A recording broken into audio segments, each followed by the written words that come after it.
дворе здесь нет.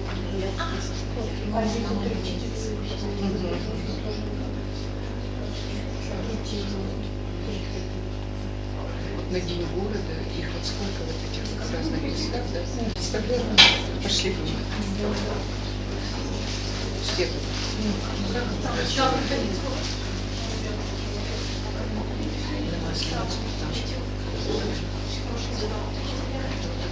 Не готовы, может идти, что мы тогда на Масленицу.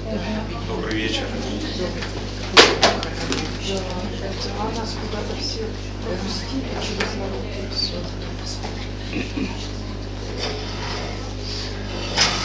Как в университете, прямо за камерой как-то.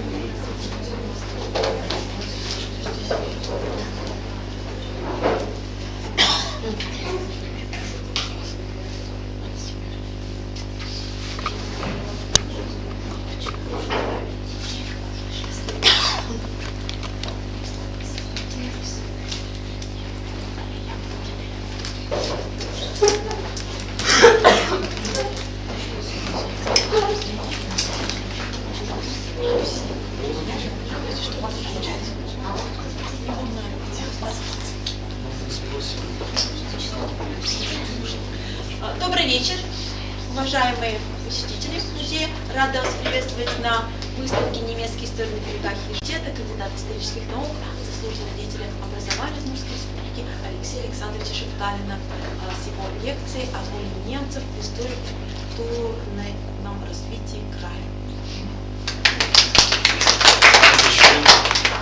Dankeschön, liebe Freunde, es freut mich sehr, Sie zu sehen, zu begrüßen.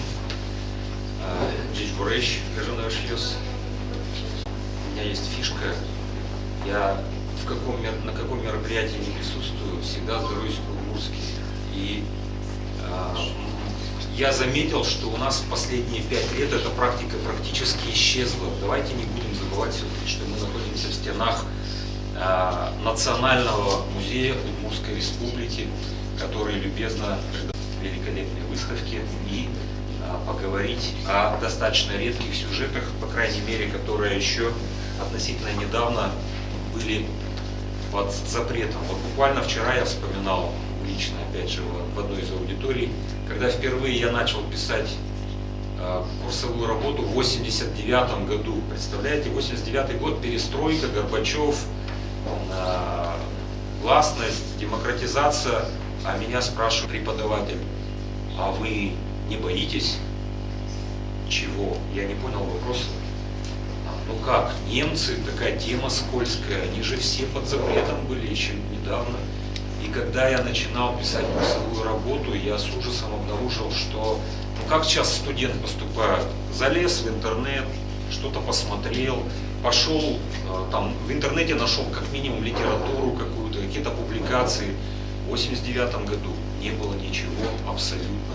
И каждая публикация какая-то, которую ты находил, как правило, через каких-то знакомых немцев, которые там выписывали или Neues Leben, или какие-то иные газеты, она была на вес золота, конечно. Поэтому вот свои первые работы студенческие, они потом были положены в основу дипломной работы моей, которая в 1993 году я написал и защитил «Немцы в Удмуртии». Это студенческая брошюрка, это как раз моя дипломная работа и сам издат. Она, к сожалению, сейчас есть во всех библиотеках. Надо бы ее как-то изъять оттуда, потому что в прошлом году мы издали великолепную книгу совместно с Центром немецкой культуры «Немцы в Удмуртии», «Zweisprachige». Книга двуязычная, поэтому, я думаю, вполне могла быть полезной для широкой категории людей, тех, кто хочет освежить свои знания немецкого языка, и для тех, кто просто интересуется немецким языком, культурой и историей, как российских немцев, так и немецкой вообще. Ну и по большому счету я почему-то был уверен, что мы сделали очень полезное дело, и, по крайней мере, студенты с факультета романо-германской филологии будут рады появлению такого издания. Но вы не поверите, никакого отклика на факультете я не получил. А на мой вопрос сказали, вернее, ответ был такой: так практически все уже на английский перешли, немецкую группу с трудом набираем, так что потихоньку, к сожалению, и интерес к немецкому языку тоже уходит. А между тем, язык великий, язык огромный, язык, который входит вместе с русским, кстати, в десятку мировых языков. Что я имею в виду под мировыми? Не распространенность, не только распространенность, но и количество литературы, переведенной на тот или иной язык.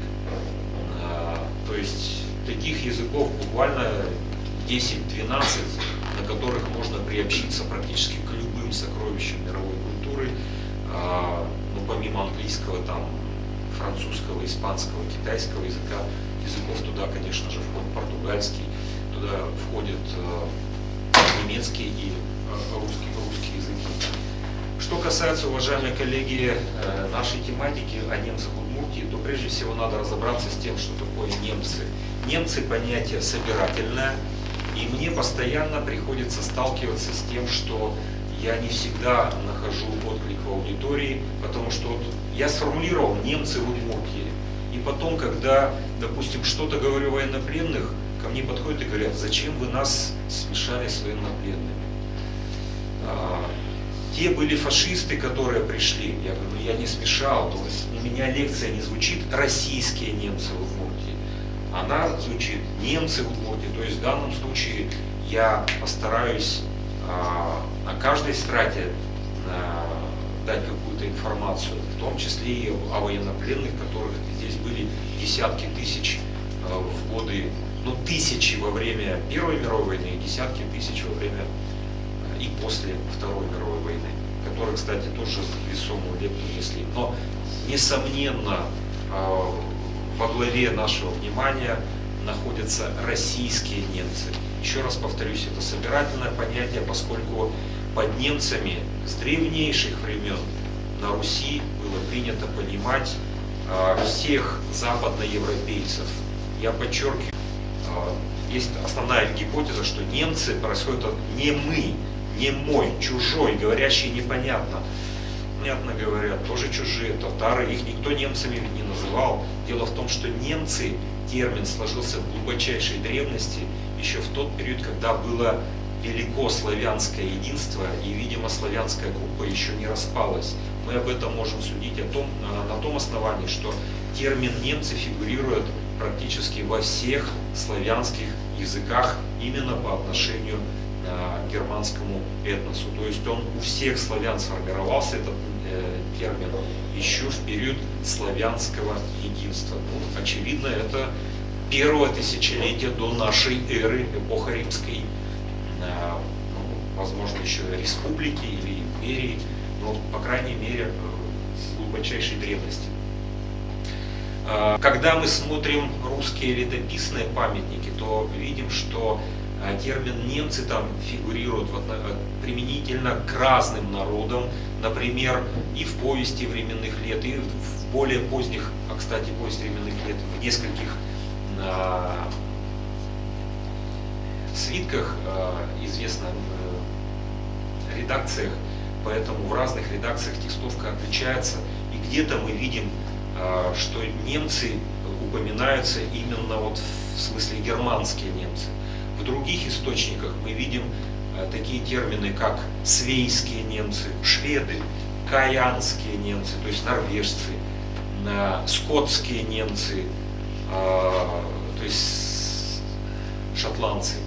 И даже в более поздних памятниках, там уже 15-16 века, любопытный такой факт, строки о том, что в Италии живет народ латинский, премудрые немцы. То есть, казалось бы, уж итальянцев-то за немцев сложно принять, но тем не менее термин «немцы» и тут использован. Таким образом, подчеркиваю, под немцами в славянской традиции сложилось устойчивое понимание западноевропейцев, которые жили к западу от них, от славян.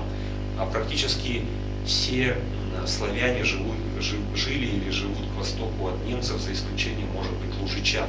Это небольшая группа славян, там около на сегодняшний день, 20 тысяч, которые живут в самом сердце Германии непосредственно. То есть это то немногое, что осталось от некогда крупных групп славян, которые были немцами ассимилированы. Что касается нашего края, то очевидно первые немцы здесь появились в XVI веке. Это было связано с тем, что пленных немцев с Ливонской войны пригоняли, ну, в частности, нагайцы. Нагайская конница частично участвовала на стороне русского государства в той войне. Нет, далеко, пожалуйста, на Штраленберге. И нагаи приводили пленных этих разбойные люди на Каме, на Волге перехватывали. И доподлинно известно, что в дружине, которая была призвана, в дружине Ермака Тимофеевича, того самого знаменитого Ермака, который был приглашен Строгановыми для обороны строгановских владений в Перми, было несколько немцев, в том числе и пушкари. Таким образом, немцы, ратные люди немецкие, принимали участие в обороне от набегов от сибирских татар, а затем и в завоевательном походе Ермака Тимофеевича. То есть мы с вами можем констатировать, поскольку понятно, что Ермак плавал по Каме, что в наших краях первые немцы появляются, пусть вот так вот эпизодически, но еще в XVI веке.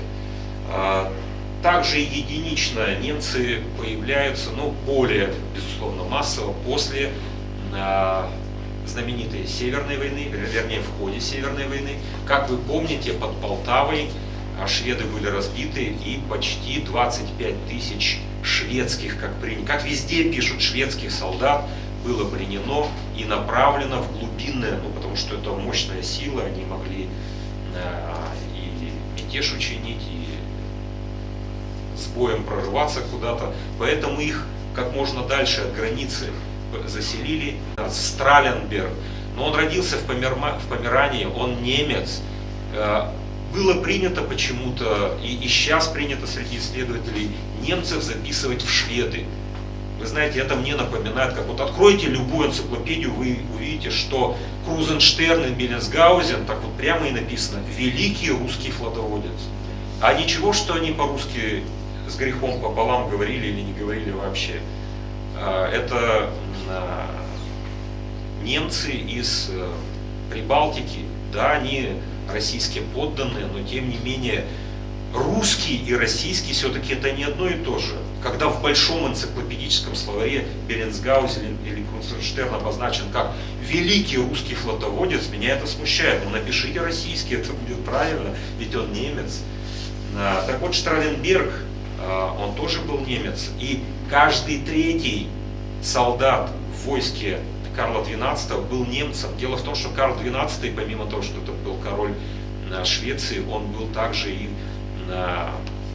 курфюрстом Померании, и для немцев было почетно ехать в Швецию, где платили немецким офицерам, солдатам в наемной армии очень серьезные деньги. Вы знаете, точно так же немцы активно ехали и в нашу армию.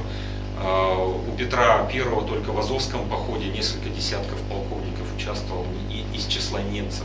Поэтому немецкая составляющая военная в Европе была в тот период просто колоссальной. Предыдущий, будьте любезны. А нет, это ж...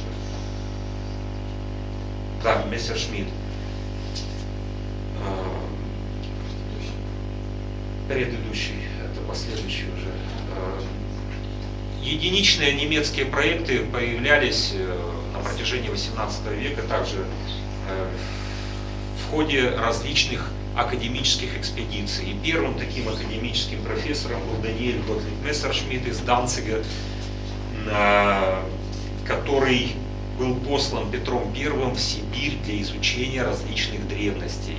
Вообще экспедиций этих будет много, просто мы начинаем с Мессершмитта, потому что он первым дал описание удмуртам, местному краю. И, кстати, до Мессершмитта удмурты вообще никак нигде не упоминались в западных источниках. Дальше.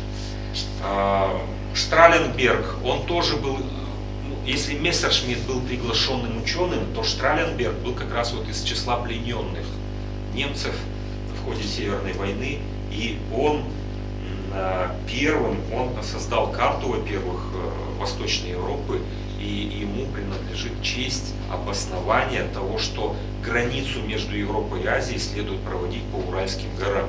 Долгое время на всех картах европейских, преимущественно голландских, все, что за Камой, там написано Сибирия. Вот Пермь, все, что за Камой, это Сибирия. А, соответственно, Европа до Камы, то есть сарапульцы могли регулярно в Азию ездить на лодке туда-сюда, потому что все, что за Камой, это уже Сибирь. А Сибирь составная часть Азии. Штраленберг обосновал, что границу надо проводить по Уральским горам, и именно вот таким пленным шведам принадлежит огромная заслуга, шведам и немцам, конечно же, огромная заслуга в продвижении металлургии на уральских заводах, которых вот именно в это время было достаточно много основано. И, кстати, просвещение в Сибирь тоже они принесли. Представляете, любой городишко заштатный, сибирский, мелкий, куда прибывал тот или иной швед, немец, сразу, ну, понимаете, там даже если ты просто солдат, они могли уже сразу изначально работать учителями, потому что они были грамотными. И читать, и писать, и арифметика, и прочее, прочее. А уж если это был астроном, простите, офицер, то там уже невероятное знание и минералогия, и астрономия, и прочее, прочее, прочее. Знания на тот период давались фундаментальные. Яркое, конечно, явление в истории нашего края Петр Симон Паллас, который незадолго до Пугачевского восстания посетил наш край. 2 месяца он жил в Сарапуле, посетил еще ряд властей, населенных удмуртами, дал описание им Петра Симона Палласа. В разные годы различные ученые также давали эти описания. Это Георгий, Гмелин, Фальк и прочее. Они бывали и в Ижевске, в Ижевском заводе, оставили краткое описание. И на сегодняшний день записки этих немцев, представителей академических экспедиций, являются ценнейшим источником по истории края. Впервые картинка зарисовской из удмуртской жизни появилась в знаменитом издании Иоганна Готлиба Георгий, 4-томное издание на русском языке, 3-томное на французском и немецком, описание всех живущих в российском государстве народов, а также их обыкновений и так далее, длиннющее название. Девушка в национальном костюме, это цветная картинка с гравюрой и почерк первый А в Ватиках появился в этом издании Иоганн Готлиб Георгий. Кстати, вот мне довелось его портрет подлинно найти. В большинстве изданий портрет на другого человека выдают за Георгия.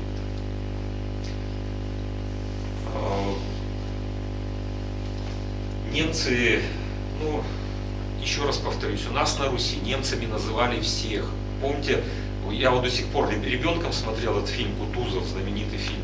Идет Барклай де Толли, и солдаты пляшут. Он спрашивает, чему радуетесь? Да как же, немцы-то убрали, наш Кутузов приехал. Базово, а также были созданы гербы этих городов. Кстати, герб Сарапула, там все очень просто, архитектор обыграл просто название. Город Глазов, он око нарисовал. Ну и, соответственно, здесь тоже было обрисовано око. Обратите внимание, вот это зрачок, и это ресницы, которые расходятся в разные стороны. То есть даже здесь творческий подход мы видим. Что касается Сарапула, то тот самый знаменитый академик Паллас, я, кстати, на основе его дневников доказываю везде, где могу, но тщетно, что Сарапуль, Сарапула – это Таймень. У Палласа четко написано, в Каме за главную рыбу почитать должно камского лосося, или как его здесь называют, тайменя. Почитайте сами, это достаточно интересно. Просто он очень давно прекратил водиться. По мере развития промышленности таймень водится только в очень чистой воде. А у нас по старинке, ну вот, стерлядь выжила, несмотря ни на что. Вот стерлядь — желтая рыба. Сарапула — это не желтая рыба, это яркая рыба. Яркая, красивая. Таймень в период нереста, он как раз вот цвета ярко начищенной меди.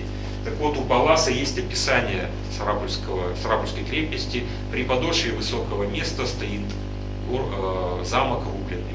И вот этот замок рубленый как раз и попал на герб Сарапула, который сейчас висит везде в Сарапуле, в том числе в городской думе. Хотя Вятской губернии давно не существует, но герб Вятской губернии, Сарапул в составе Вятской губернии, а не Удмуртской республики. Он не канонический, конечно, с нарушением, но традиция, понимаете, красиво же иметь герб 1781 года происхождения. Знаменитый пермский и вятский генерал-губернатор, то есть это редкое явление в истории России, когда человек возглавлял две губернии сразу в начале 19 века. Мадерах Карл Федорович, феноменальный человек, славился своей честностью и неподкупностью. И как раз на начало 19 века приходится то самое немецкое вторжение, когда с созданием Ижевского оружейного завода сюда было приглашено более 130 мастеров, а семьями это вообще составило их численность тут под 300 человек с членами семьи, потому что многие мастера из Германии, из Швеции, из Дании приехали с семьями. И даже я там в документах видел, кто-то с тещей приехал, кто-то с тестем за 3-9 земель. Но, кстати, они здесь их всех похоронили практически, почти всех.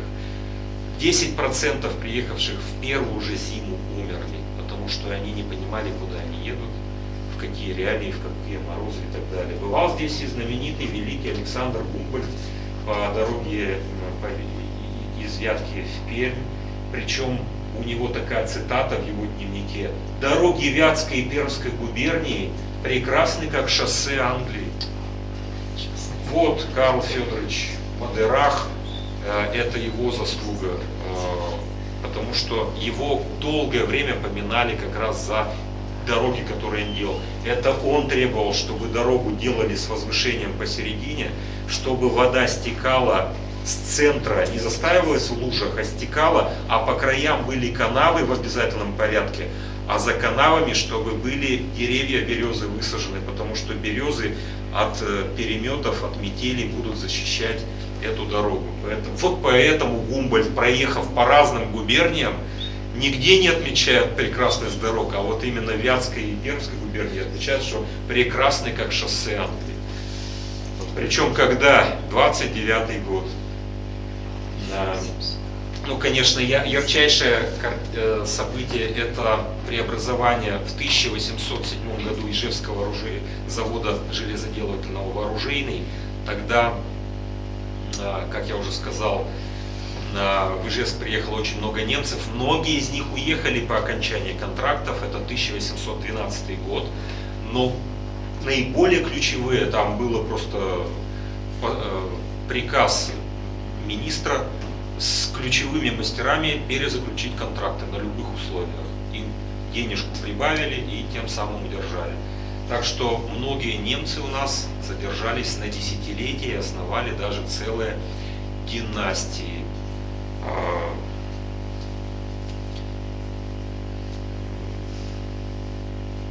Кстати, я первый, кто эту тематику в Удмуртии начал. Вот все, что о немецких мастерах писали, это то, что среди них было много там авантюристов, пьяниц и прочее. Сан Саныч Александрова, мой, кстати, преподаватель по краеведению в стенах Удмуртского университета, 88 год, как сейчас помню. Он автор знаменитой монографии по Ижевскому заводу. Вот он как раз писал о том, что роль немцев была минимальна. Я первым стал Александра Александровича опровергать, но по большому счету, почему он так писал, понятно. Потому что писал книгу он в 60-е годы, ну тогда хвалить немцев было бы ну крайне странно. Поэтому у нас из истории вымарывали все, что связано так или иначе как-то с немцами. В 90-е годы уже Евгений Федорович Шумилов подхватил эту тему, и он тоже должное воздал немецким мастерам. Но я подчеркиваю, я первым пытался еще на рубеже 80-х, 90-х на студенческой конференции, это был 90-й год, студенты сидели, раскрыв рты, и они поверить не могли, потому что нам-то рассказывали о том, что пригласили тульских мастеров, которые научили ижевчан делать оружие, там, сталь производить нужного качества и так далее. В том-то и дело, что туликов хоть и пригласили, но учили всех всему немцы. И даже ключевые мастера оставались, чтобы продолжить это обучение. Но так или иначе армия была к 2012 году обеспечена, и пусть ижевское оружие напрямую не участвовало, не принимало участие в боях, но оно было зарезервировано для резервной нашей армии, на всякий случай на складах. Я напомню, что когда под Аустерлицем русская армия потерпела поражение, все поняли, что война с Наполеоном неминуема, и надо готовить склады, надо готовить оружие, чтобы в случае вторжения Наполеона было откуда это оружие взять. Вот знаменитая династия нашей Николай и Штакельберг на протяжении 19 века. Кстати, с их именами связаны, обратите внимание, первые музыкальные вечера, которые немцы практиковали, они же, поскольку народ феноменально музыкальный, вот даже до недавнего времени, я помню, вот и в начале, на рубеже 80-х, 90-х годов в каждой немецкой семье или аккордеон, или мандолина, или какие-то иные инструменты. Вот старики немцы, вот те самые трудармейцы, спецпоселенцы, у которых тяжелейшая была жизнь, тем не менее они отдушины очень часто находили в музыке. Так вот, первые оркестрики здесь подобные, вот смотрите, и виолончели, и скрипки, и физгармония, это как раз вот те немцы, немецкие инженеры.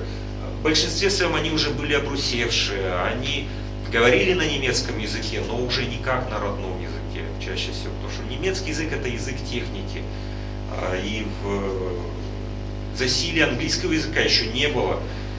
Было в 19 веке четкое разделение: французский язык – язык дипломатии, немецкий язык – язык науки и техники, английский язык – язык бизнеса. И это разделение сохранялось вплоть до Первой мировой войны, после которой английский язык уже стал доминировать однозначно на европейском пространстве. Из немцев можно очень много было бы имен называть, но у нас не тот формат, уважаемые коллеги. В книге все это есть достаточно подробно.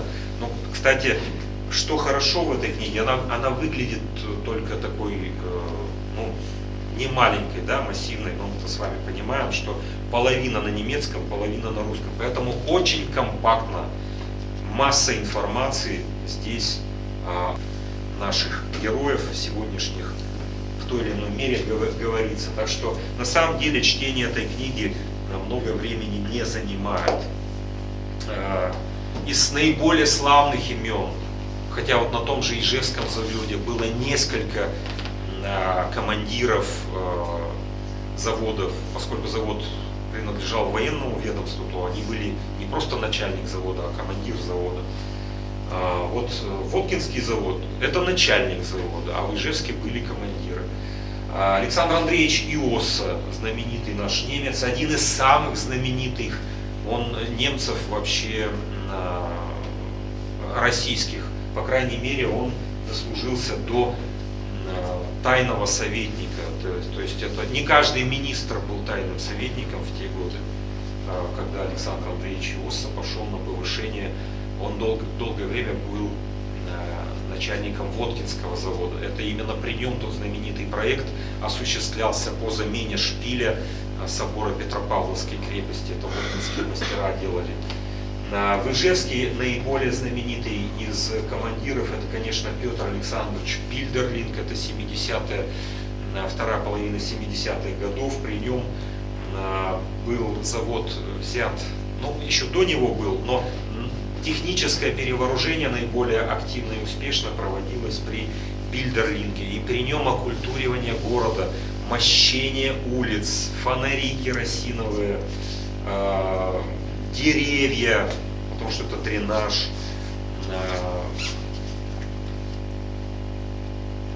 горнозаводские школы и прочее, прочее. При Бильдерлинг очень много личных денег вкладывал в развитие Ижевска. Поэтому этих людей надо вспоминать. И именами этих людей, я думаю, вполне не лишнее было бы назвать где-нибудь и улицу. Хотя, конечно, поклонники какой-нибудь 7-й Подлесной скажут: не трогайте мое детство, или 9-й Подлесной, но чем столько Заречных, Подлесных там и прочие улицы иметь, лучше увековечить память о людях, которые сделали столько добра, принесли столько добра нашему краю. Кстати, Бильдерлинг, как только началась в 1979 году война с Османской империей, он, будучи ого-го какой фигурой, персоной, записался в артиллерию и пошел добровольцем на фронт. Вы представляете, каков масштаб личности? Он уже был в достаточно серьезном возрасте, по-моему, ему уже было в районе 40. А вот взял и пошел добровольцем. Кстати, был ранен, воевал недолго, получил серьезное ранение и, как бы сегодня сказали, был комиссован. Героический, безусловно, человек. При нем начала строиться и была построена лютеранская кирха. Кстати, до кирхи вот это знаменитое здание, дом Жерехова купца, чего там только не было. На сегодняшний день, конечно, вы знаете, это здание в другом виде, оно двухэтажное. Вот это первоначальный вид, оно позднее надстраивалось. Где центр ремесел, декоративно-прикладных ремесел, на улице Советской. Вот там что только не находилось, в том числе на протяжении почти 20 лет. Там была лютеранская кирха первая для немцев, там и школа была для детей. И, в общем-то, здание, еще раз повторюсь, чего там только не было. Это для Ижевска здание просто уникальное и выдающееся. Ну вот, при Бильдерлинге было осуществлено строительство лютеранской кирхи. Количество прихожан, которое было около 400 человек. Представляете? 400 человек где-то в Восточной Европе, на границе с Азией. То есть один из форпостов, можно сказать, немецкой культуры. Вот это здание стояло в самом центре квартала, который сегодня называют там дома на кирхе, вокруг которого троллейбусы ходят. Вот собор Александра Невского. А тут вот здание главпочтамта бывшего, да, не главпочтамта, телекома. Вот между ними посередине стояла эта кирха в центре этого квартала. Это уже перед самым разрушением в 20-е годы. А это видно кирху с колокольни, очевидно, Александра Невского собора. Фотографии начала 20-го столетия. Скорее всего, да. Хотя у него там ведь в основном открытки были, а это вот не открыточная, по-моему, не открыточная фотография. Из других уроженцев, но знаменитый Карл Август Бейне, он, конечно, он записан как санкт-петербуржец, но он родился здесь. И сразу после рождения, просто в одном из документов я увидел, в единственном, родился в Ижевском заводе. В энциклопедиях везде написано там другое, что в Санкт-Петербурге. Ну вот родился он в Ижевском заводе, и буквально в младенчестве родители уехали. Но мы вполне можем им гордиться. Кстати, их было несколько братьев Бейне, поэтому вот тоже династия своего рода. Из знатных немцев мы должны отметить Альберта Альбертовича Пиккеринга. Кто-то утверждал, что фамилия английская, но на самом деле немец. из остзейских немцев. Вообще львиная доля наших немцев, они остзейские немцы, то есть из Прибалтики. Герман Поскар окончил, по-моему, Казанский университет, факультет медицины, и работал здесь земским врачом, и массу людей спасал во время пандемии холеры, за что благодарные живчане ему серебряное блюдо подарили, преподнесли.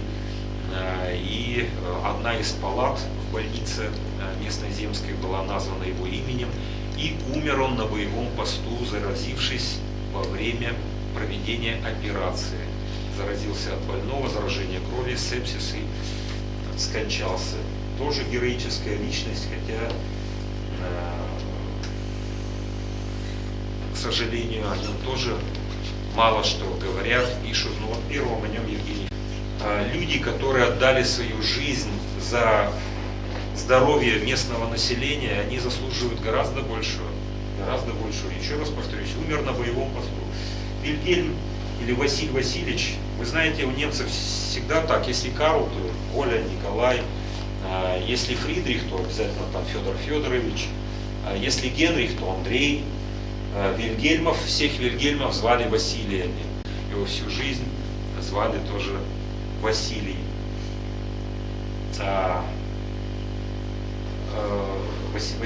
Василий Евгеньевич Майер. На самом деле он Вильгельм Евгеньевич Майер. Так вот, Вильгельм Вольф приехал в Сарапул, поскольку у него были задумки, он искал город, где эти задумки кондитерские можно было бы реализовать. И ему порекомендовали Сарапул как город с большим потенциалом, как город стремительно развивавшийся. И Сарапул действительно на тот период стремительно обогнал и Елабугу, и остальных конкурентов. Ну, по большому счету, у сарапульцев конкурент оставался только один. Это столица, вот, губернский город Вятка. И по многим параметрам и габаритам Сарапул догонял. Поэтому Вольф, прекрасно понимает, что конкуренция в Вятке гораздо выше, а Сарапул стремительно развивается, он приехал туда, и его бизнес был очень успешный, знаменитый кондитерский бизнес Вольфа, после которого остался, к сожалению, тут нет этой фотографии. Здание прокуратуры в Сарапуле, дом Вольфа, знают, наверное, все. Невероятно красивое здание. И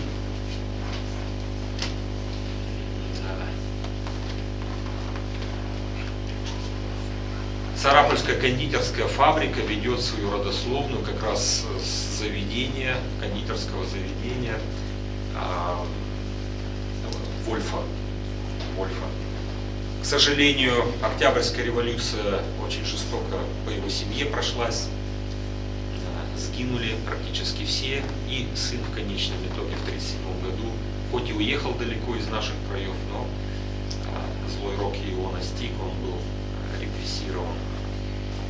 Да, кстати, еще раз повторюсь, я ничего не говорю о ижевских мастеровых, я вообще стараюсь ничего поменьше говорить о том, что здесь на этой экспозиции хорошо представлено, потому что в этом нет смысла, вы можете сами и послушать, и посмотреть экспонаты.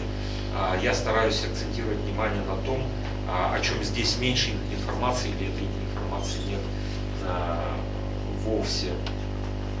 Ну, в последние годы у нас активно раскручивают в Сарапуле, в первую очередь, конечно, Маргариту Каненкову, нашу, о которой еще лет 20 мало кто знал. Знали, что сарапульская красавица начала 20 века, которая вышла замуж за великого скульптора Каненкова, но она еще по матери, вот ее маман Мутов, это ее брат Рафаил, соответственно, по матери она была полунемкой, так что вот, иногда говорят, что Сарапул город амазонок, Надежда Турова, Антонина Пальшина, а чем не амазонка, прекрасная Маргарита, по крайней мере, она точно особую красочку истории Сарапула придала тем, что она родом из Сарапула, и Ну как звучит круто, а? Последняя любовь Альберта Эйнштейна. Ну согласитесь, последняя любовь, ведь письма сохранились. И когда ты эти письма, хоть читать чужие письма нехорошо, но ведь опубликованы, искренне любил ее, и то, что эта дама награждена столь серьезными правительственными наградами, говорит о том, что она выполняла в Соединенных Штатах, конечно же, определенную миссию. То есть без обиняков всяких была советской разведчицей и проживала столь длительное время в США со своим супругом не просто так, не просто так. Резидентура, видимо, там определенная существовала вокруг их дома и семьи.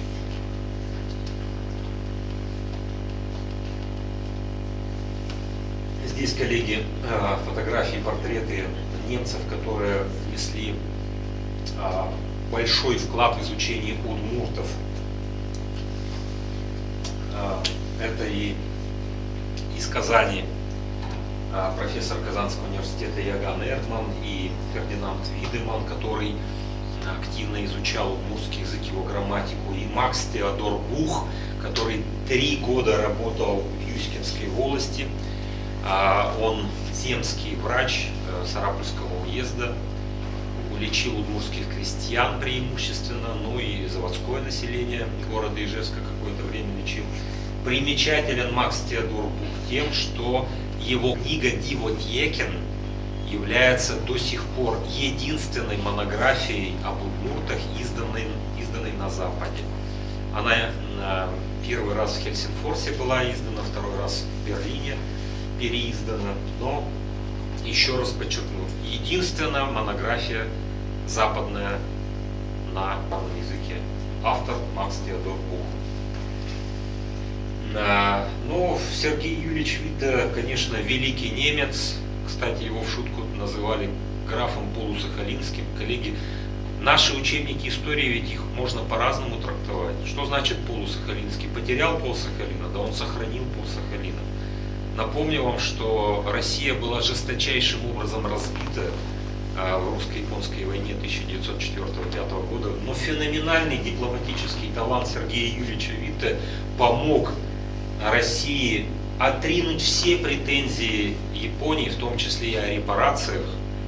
И единственное, конечно, пришлось согласиться, это утрата Сахалина. Но все признают, что это феноменальный исход для России, потому что все ожидали несопоставимо гораздо худшего.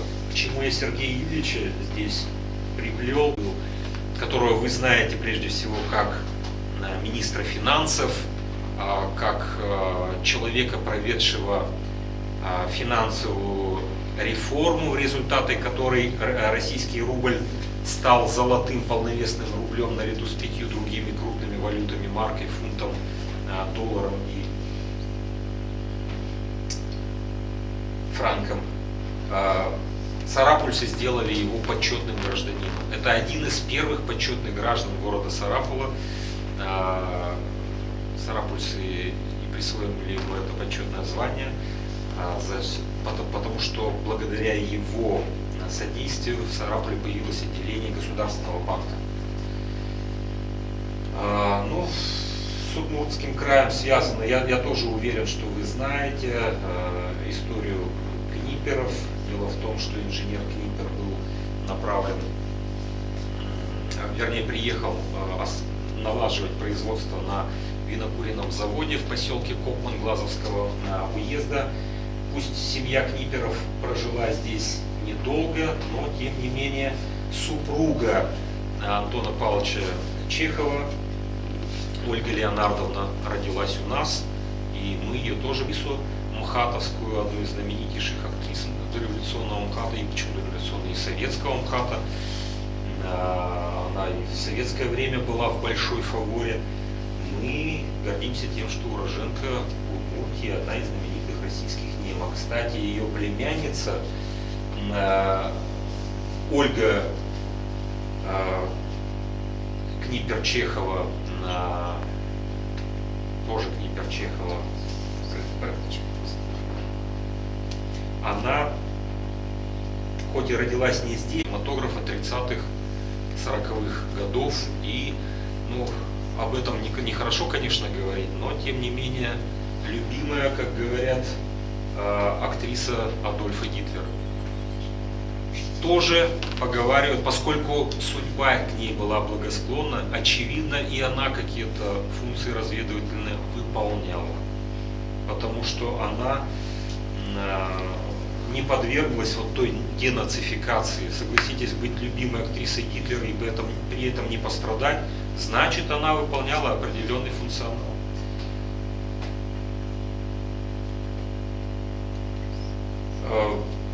С Сараповым связано и имя Ларисы Рейснер, знаменитая наша, но ее отец, конечно, один из знаменитых правоведов наших российских, с Раскольниковым. И по одной из версий она участвовала в том самом, она описывает в своем дневнике о том, как была угнана баржа смерти из Гальян обратно в Сарапул. Это же ее супруг Федор Раскольников этот феноменальный акт совершил. Так вот, по одной из версий, именно Лариса Рейснер послужила прототипом той самой знаменитой комиссарши из оптимистической трагедии Всеволода Вишневского. Ну, я не знаю, визуальное сходство тоже определенно присутствует, но она ходила везде в кожаной кепке и в кожаной тужурке, как все комиссары той эпохи гражданской войны. Так что Валькирия революции тоже называли. Один из первых российских немцев после революции, который был, ну так скажем, на высокой должности, это первый, ну как бы мы сегодня сказали, министр. Тогда должность, конечно, его иначе называлась, начальник управления здравоохранения в Водской автономной области, Петр Петрович Зам. Его имя в Глазове, безусловно, должно быть увековечено, потому что этот человек очень много сделал для здравоохранения именно северного куста города Глазова. И он был основателем фтизиатрии в Удмуртской республике, то есть изучение болезней легких. Олег Жаков, знаменитый сарапулец, он не был немцем, но посмотрите, как он гениально сыграл Эрнста Кренкеля, знаменитого радиста, в фильме, тоже знаменитейший фильм «Семеро смелых». Вот он, весь фильм он ходит с этой трубкой.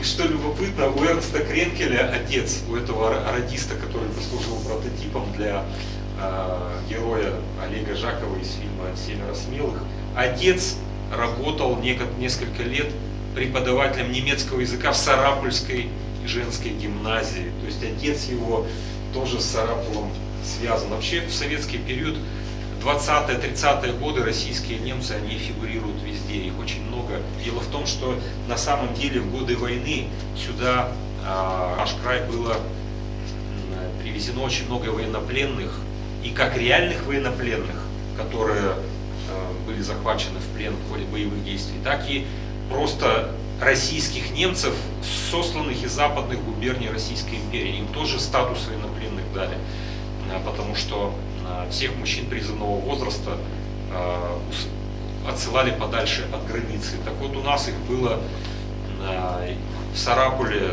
и Глазове, ну, их одно время было до нескольких тысяч, но поскольку их надо было кормить, обеспечить работой, их дальше пересылали, отправляли, и Сарапул и Глазов были такими перевалочными пунктами. Так вот, где только они не работали. Например, в Сарапуле военнопленные немцы в Первую мировую войну активно занимались строительством железной дороги, ветки от Сарапула на Казань, и даже железнодорожного моста.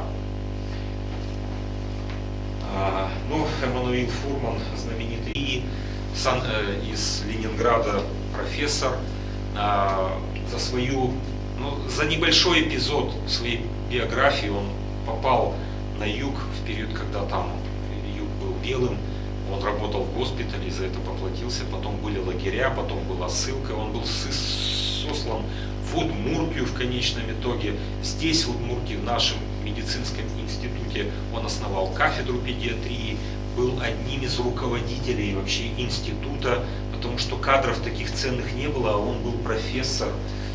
с дореволюционной школой, светило. На второй день после начала Великой Отечественной войны он был арестован, заключен.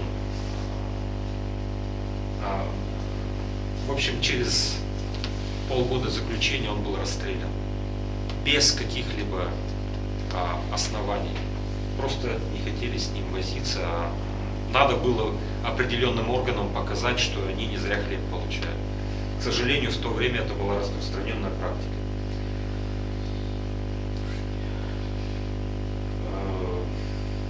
Конечно, особая страница истории — это трудармейцы. Дело в том, что с началом Великой Отечественной войны с фронта были сняты десятки тысяч российских немцев, которые находились в это время в армии. Их, я подчеркиваю, их не демобилизовали, они были мобилизованы в трудовые колонны, в трудовые батальоны. У нас было 2 таких батальона в Глазове и в средней части Удмуртии, где ветка железнодорожная строилась на Кельмесе. Они получили название трудармейцев. То есть у них не было статуса спецпоселенцев каких-то. Они в военной форме всю войну проходили, но они были заняты на самых тяжелых работах, в основном лесоповал, строительство железных дорог, узкоколеек и так далее. Вот здесь вот фотографии ряда этих немцев, вот Дизендорф, например, из Увы. Майер Василий Евгеньевич, опять же, это он в годы войны, но поскольку грамотных не хватало, многие мужчины ушли на фронт, из трудармейцев наиболее грамотных брали на ответственную работу. Кого-то даже бухгалтером в леспромхоз могли поставить. Вот Василий Евгеньевич, поскольку он был до войны, даже на период, на 41 год, на начало войны, он был студентом МГУ, причем там уже последних курсов, его отправили сначала учителем в педучилище. Он преподавал в годы войны в педучилище, а до этого он работал переводчиком в концлагере для военнопленных. Так что в разных сферах трудармейцы были задействованы, но прошло примерно 1700 трудармейцев немцев. Кстати, очень многие здесь, это же были молодые в Удмуртии, в большинстве было там 19-20 лет. И здесь они с девушками знакомились, женились, поэтому у нас так много смешанных браков в период войны возникло. И особенно удмуртско-немецких очень много браков в сельской местности, особенно вот в этой центральной части от Сюмсинского района до Ягодинского, на восток вдоль этой железнодорожной ветки. Сюмсинский, Селтинский, Увинский, Вагорский, Бодинский и Игринский районы. В 1945 году основная масса немцев успели, как поволжских немцев, выслать в Казахстан, в Среднюю Азию. Поэтому многие немцы украинские остались в зоне оккупации немецкой. И когда советская армия наступала на запад, их угоняли в Германию, российских немцев с Украины, потому что Германия нуждалась в рабочих руках. Соответственно, после того, как была одержана победа, их обратно в Советский Союз направили, но не на места прежнего проживания, не на Украину, а в подавляющем большинстве на Урал, Коми, частично вот в Удмуртию, кого-то в Сибирь, опять же на леспромхозы и торфопредприятия. И вот из, пожалуй, максимальная цифра российских немцев, которая была у нас, это 11 тысяч на 46-47 годы, 11 тысяч российских немцев, примерно такая была максимальная численность. Из них почти 10 тысяч приходилось на спецпоселенцев-репатриантов. Подчеркиваю, это те немцы, которые были привезены из Германии. Они были одеты не в телогрейки. Шляпки у них были немецкие, вуальки были, каблучки и прочее. Вот представьте, попали они в местные реалии и каково было к ним отношение. Они другим, потому что их никто, они попали под раздачу в 1941 году, и они честно работали все военные годы, а этих из Германии прислали. Поэтому фашист, сволочь, гадина и прочее нелицеприятно. Особенно, вы знаете, сколько мне слез пришлось видеть, когда люди рассказывают, как их дети. Вот, дети же очень жестокие.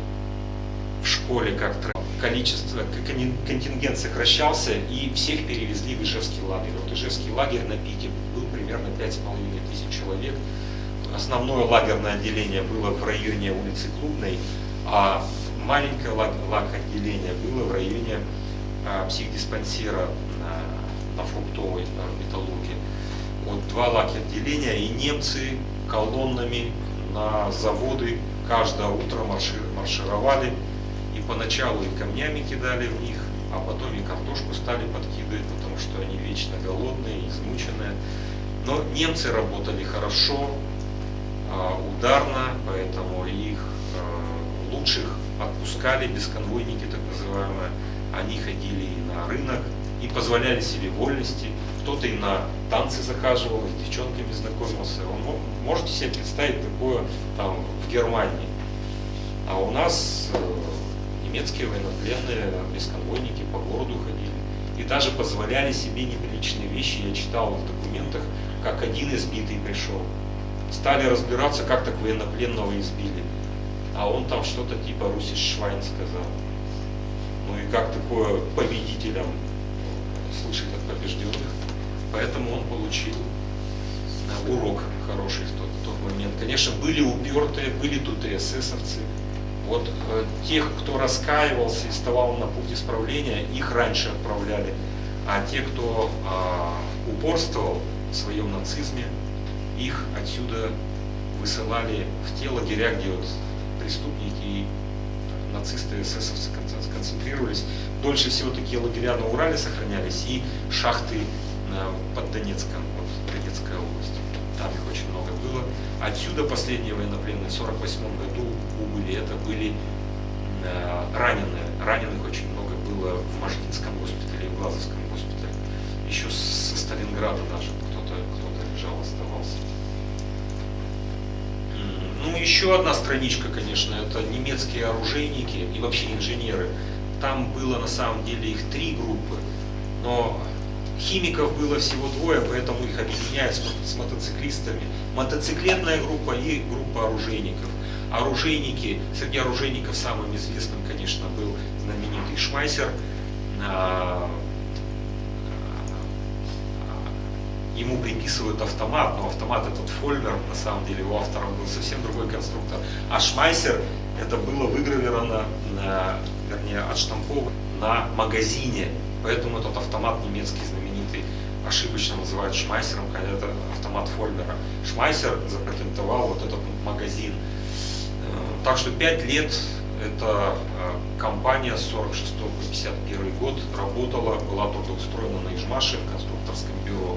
Вторая группа мотоциклетная помогала разрабатывать некоторые концепции мотоциклов, которые были позднее пущены в производство. Но здесь будет целая лекция по мотоциклам, поэтому я хлеб коллеги отнимать не стану.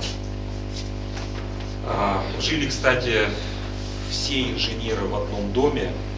Это Роты монастырь, называли Красный монастырь, жены. Это тот дом, который стоит видом на собор Александра Невского. Как вот с одной стороны этот дом, где первый универмаг был, универмаг номер 1. Первый гастроном. Извините, да, первый гастроном. А с другой стороны дворец культуры. То есть в этом доме они жили поначалу дом, там всех жильцов отселили специально под этих инженеров. Их дети ходили в школу, учились в обычных классах, и даже после войны вот как-то, ну когда еще дружба была с Германией, приезжали на вечер встречи выпускников из ГДР, писали письма, переписывались. В общем, достаточно добро. Я подчеркиваю, у нас могли бросить и по лицу ударить, и обозвать фашистом, и камнем кинуть, но все-таки народ здесь достаточно доброжелательный, сердобольный. Все ведь понимали, что много невинных людей, не все ведь эсэсовцы. Кто-то, ну как, если тебя гонят на войну, твое руководство, твое начальство, куда ты денешься? Ну и кроме того, еще был закон такой, женщины подкармливали картошку, бросали, и дети картошку бросали военнопленным через колючую проволоку.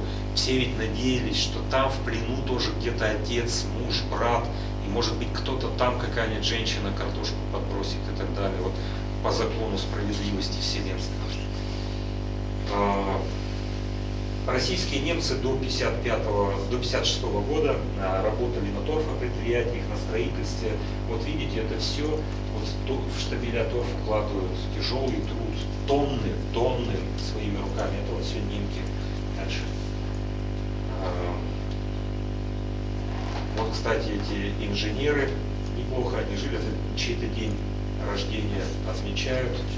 И вот этот знаменитый Хуго Шмайсер.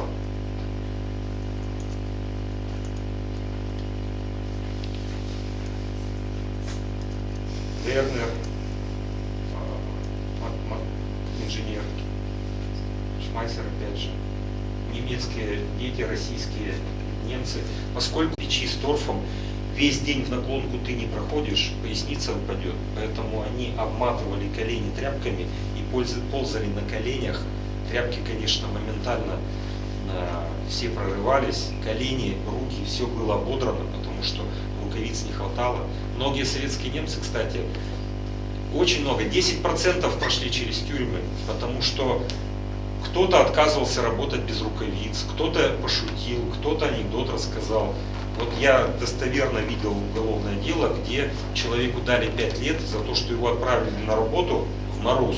А он говорит, дайте рукавицы, я пойду работать, я не отказываюсь, но рукавицы дайте. Нету рукавиц, иди работай так. Он говорит, под телогрейкой руки греют. А сколько народу просто отморозило конечности. Вот типичный немецкий дом в Вовожском, Уфимском районах. Немцам, поскольку они жили, жить было негде, им сказали, кто может, стройтесь. И у кого были там мужчины, старшие братья, подростки какие-то, они пусть плохонькие, но избы рубили, потому что иначе надо жить в бараке, где там в одной комнате 5 семей. То есть нечеловеческие условия. Я зачитывал вчера документы, там у некоторых слезы в глазах были на конференции. Вчера была конференция, там жертвы политических репрессий. Кстати, про религию не забывали, вот пастор протестантский конфирмацию проводит, то есть посвящение в члены общины. У девушек две, и ездил, соответственно, сувы. Какая одежда, ну сразу видно, что не русская и не удмуртская, так ведь вот немцы и немцы. Тоже немецкая свадьба. Это вот официанты вот с эти вот перетянутые, это те, кто разносит попить, поесть, и на блюдо меняют какие-то немецкие отряды, приняли в пионеры школьников, 4 класс, очевидно. Это Нюрнберг-Катинская школа, практически полностью класс немецкий, немецкие ребятишки. Им было легче так, потому что, понимаете, когда ты один, то это тяжело, а когда много, любопытный случай я пишу. Приходят к коменданту в Вовож немцы, парни, и говорят, товарищ комендант, вот меня бьют все время, вам ответ на сколько лет мне дадут? Тебя бьют, меня бьют. Ну так ответь, а можно? Можно. Ничего не будет, ничего не будет. То есть немцев били долгое время, и они боялись уголовной ответственности. Когда они получили добро от коменданта, все, распри закончились. Один раз сдачи достаточно было дать, и драки прекратились. Это глазовские немецкие ребята. Дальше. Да, вот тоже любопытно. Почти полностью немецкий класс, тут буквально за исключением 2-3 ребят и русская учительница.